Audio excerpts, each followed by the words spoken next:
Good morning. Good morning. The hearing will come to order. Welcome, members of the subcommittee, and to our witness, Jack Lew from the Department of Treasury. Mr. Secretary, we're glad you're here to consider the President's 2015 budget request. We also welcome yesterday's announcement about the many new Treasury sanctions against individuals and businesses undermining Ukraine's stability and sovereignty. We expect the Department to use its powers both fully and forcefully against those who threaten Ukraine's security. Now, Mr. Secretary, I know you're pleased that the deficit dropped to 4.1% of GDP last year, but the deficit is still the highest it has ever been, both in real and constant dollars, other than the 4 past consecutive deficits that exceeded $1 trillion under this administration.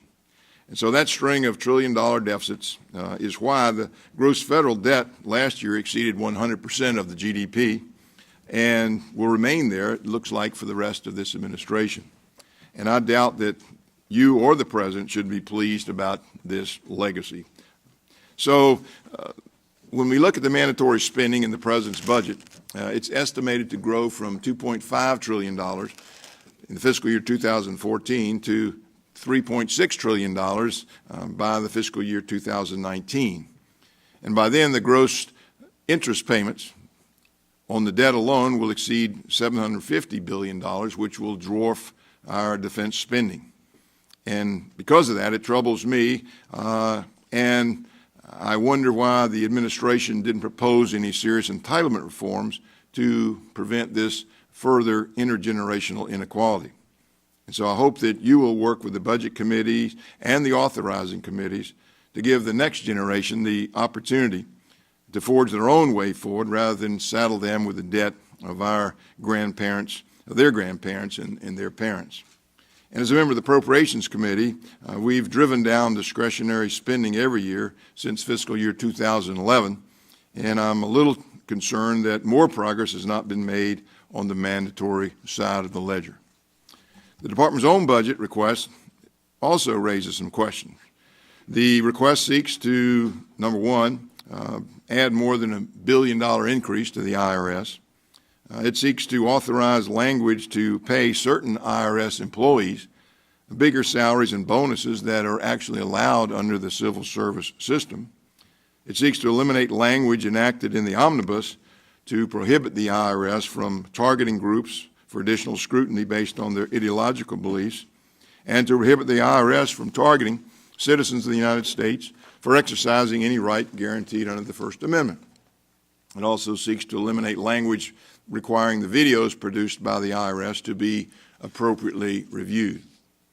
Requesting $1 billion more, eliminating prohibitions against targeting that were negotiated by this committee, and proposing a new rule for the 501c4s before investigations by Congress and the Department of Justice have been completed will not build trust in the IRS, the Department of the Treasury, the federal government, or overall government.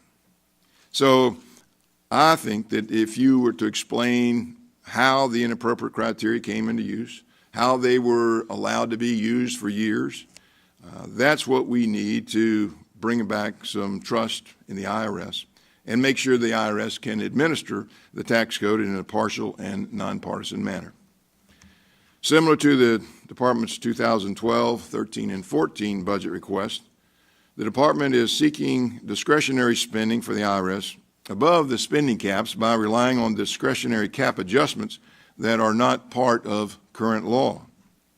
Absent a change to either the Budget Control Act or the Ryan-Murray Agreement, $480 million of the IRS request is both pointless and meaningless. If the $480 million is of importance to the administration, then the President would have found a way to pay for it from the $1.14 trillion allowable under the Ryan-Murray, rather than use a gimmick that the budget committees have rejected for the past 3 years. In addition, I'm interested in to hear from you today an update on the final regulations to implement the Foreign Account Tax Compliance Act, which will take place on July 1 of this year. The so-called FATCA has a profound and far-reaching impact on U.S.-based companies as well as foreign companies with assets in the United States or clients. And I'm concerned with the amount of time that's going to be available to comply with these regulations when the final rules weren't released until the end of February, and that's going to give a lot of the global companies less than 5 months to comply. But again, I want to thank you, Secretary Lew, for being here today, and I'd like now to turn to the ranking member, Mr. Serrano, for his comments.